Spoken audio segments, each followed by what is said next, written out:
I don't know if this is a good thing or a bad thing, but I seem to be liking the takedown models in the Copa Sense line more than the top end ones. And today I have for you the $80 option in the Copa Sense line, the Copa Sense .3, which features leather at the toe, a combination of synthetic as well as kind of a knit textile material through the midfoot, and a slightly cheaper variant of the Soleplate, but with the new stud pattern. A football boot that honestly feels very well rounded. I would say refined for the price point, and honestly the quality across the board is well above average from what we've seen over the last couple of years from Adidas takedowns. It's also the first time in a while where at this price point, I really feel like the Copa is competitive to the Nike Tiempo alternative, which for the time being is the Legend 8 Academy, bearing a retail price of $70. So it is $10 less expensive, but also a relatively different football boot that you may or may not prefer over these, depending on what you're looking for. I want to go over all the details in today's video and talk about what makes this such good value for money, and honestly just a great football boot overall, not to mention how they fit and feel on feet. If you're interested in learning more, please stick around, watch the entire review, and if you are interested in a pair for yourself, you can click the first link down below or the little pop-up in the corner of the screen. That's going to take you to the review page on my website, where you'll find buy it now links with exclusive SR4U coupon codes to pick these up below their normal $80 retail price. For those that appreciate reviews on some of the less expensive options in the football boot world, please don't forget to support this one with a like. That lets me know that you want to see more. And I've also noticed that a lot of you guys who watch these videos aren't actually subscribed to the channel. If that's you, it would mean a lot to me if you could hit that subscribe button along with the little bell notification so you get notified when my next new video goes live. Starting with the upper, while the leather is purely focused in on the forefoot and toe box area, with the rest of the boot being made from a synthetic material with an elasticated textile, the boot overall has some really good flow to it. And I guess that would be one of the main draws to this over the Nike Tiempo alternative, and that is the fact that this ends up feeling a lot more modern and arguably that much more secure on your feet because of the segmentation of material. The leather in the forefoot, while there isn't a lot of it, there isn't a lot of leather on any of the Copa Sense models, and I think there's enough here to really give you that sense of leather-like softness and touch on the ball. It feels really good. They don't specify what type of leather it is, but I'm going to assume it's some form of calfskin. No stitching for the sake of reinforcement, just these embossed kind of wavy lines that follow the design language of the new Copa Sense in general, with a liner on the inside that of course adds a little bit of structure. And something that I really like that they did here with the liner, because you can clearly see the seam where the leather ends and the synthetic starts on the outside of the boot. The liner actually flows over top of that seam and is consistent all the way through the boot, regardless of the changing materials on the outside. In other words, the transition from synthetic to leather isn't as noticeable as you might expect it to be. The synthetic material used through the midfoot has obviously a synthetic leather grain finish on the surface, but is based from kind of like a mesh with a little bit of extra foam for the sake of padding. It's relatively soft, it's relatively flexible, definitely not as nice as the leather that you're going to find at the front, but when the boots are actually on your feet, it kind of mirrors the leather in terms of its overall thickness, and the added structure provided by the midfoot being synthetic goes a long way in terms of the boot feeling that much more secure and responsive on your feet. Also, unlike the Tiempo, you're going to find that this does feature a one-piece upper construction, so you'll find a dual lace hole system that runs directly down the middle of the foot, with this elasticated textile material filling in where the tongue would normally be and eventually flowing into kind of like a mock collar, if you will. It's not the most premium feeling or looking material, but when the boots are on your feet, it does give a very seamless sensation, and it also wraps your foot quite closely because there's no overlapping materials with this design.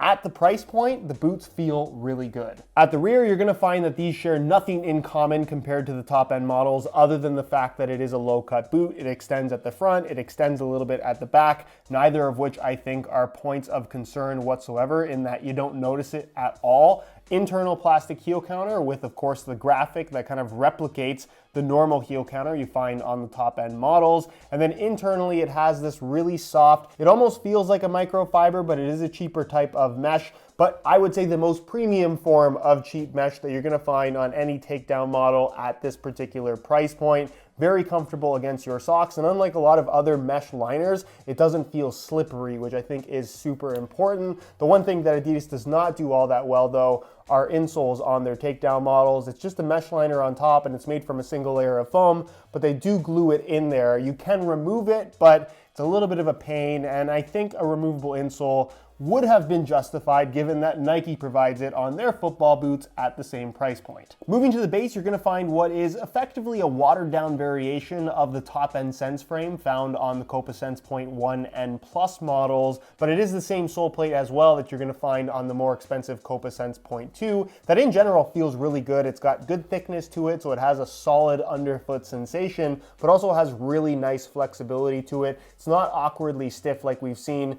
with a lot of Adidas takedown model sole plates in the past. And then the stud pattern is new for the Copa Sense generation. You get it across the board, top end or low end, where it's kind of a little bit more aggressive than the Copa stud pattern has been over the last little while. It's kind of a weird double support stud setup here in the forefoot, but in general, it's the same layout we're used to seeing across the board from the Adi brand. You have some half moon shaped studs that provide a little bit more of a bladed sensation, and I guess if you're coming from a previous generation Copa 19 or 18, you're going to find that this is that much more aggressive. When it comes to weight, none of the new Copa Sense models are all that light, and I guess that would be something that does favor the Nike Tiempo Legend 8 Academy, and that it is noticeably lighter than these, but in a size 9.5 US, you can see that the Sense Point 3 weighs in at 9.45 ounces, the equivalent of 268 grams, which if we're comparing this to other models in the same line, these are the same weight as the top end Copa Sense Point 1.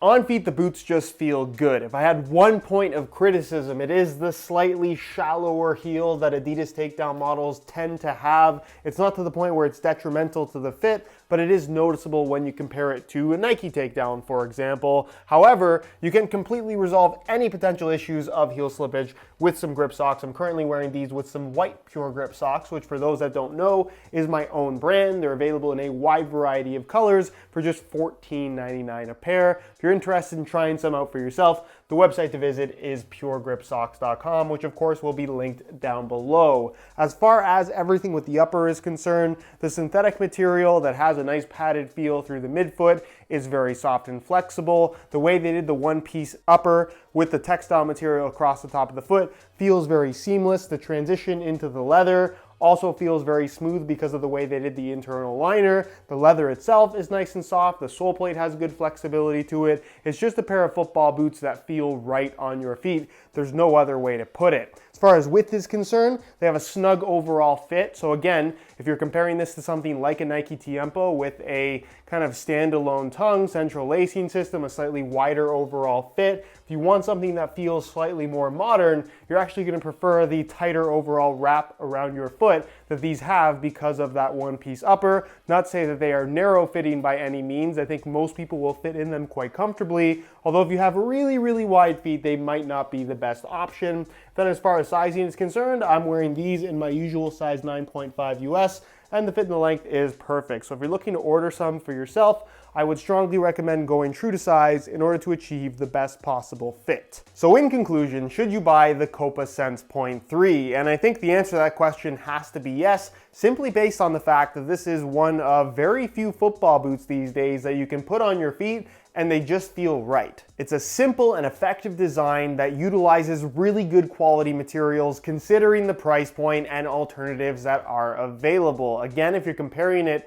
to the $70 Tiempo Legend 8 Academy, those are a little bit lighter, they provide a little bit more leather on the upper, and maybe have a little bit more of a traditional feel when compared to these. But if you do like that more modern sensation of a football boot that does have the fit and comfort of a pair of socks, but also with some leather, I think I could justify the extra $10 for the Copa Sense Point 3, not to mention that this is not going to be the most popular boot, so you're always going to be able to get them on sale for well below $80, and at that price, I don't think you can go wrong. Anyways, guys, that's it for my review. Hopefully you enjoyed the video. If you did, be sure to support it with a like. Again, if you're interested in a pair for yourself, first link down below, go ahead and check it out. If you have any questions, as always, leave them down below in the comments and I'll do my best to get an answer out to you. If you're not subscribed to the channel already, make sure you hit that subscribe button along with the little bell notification so you get notified when the next new video goes live. You can find all my social media info linked down below in the description as well. And other than that, guys, thank you so much for watching and we'll see you in the next one.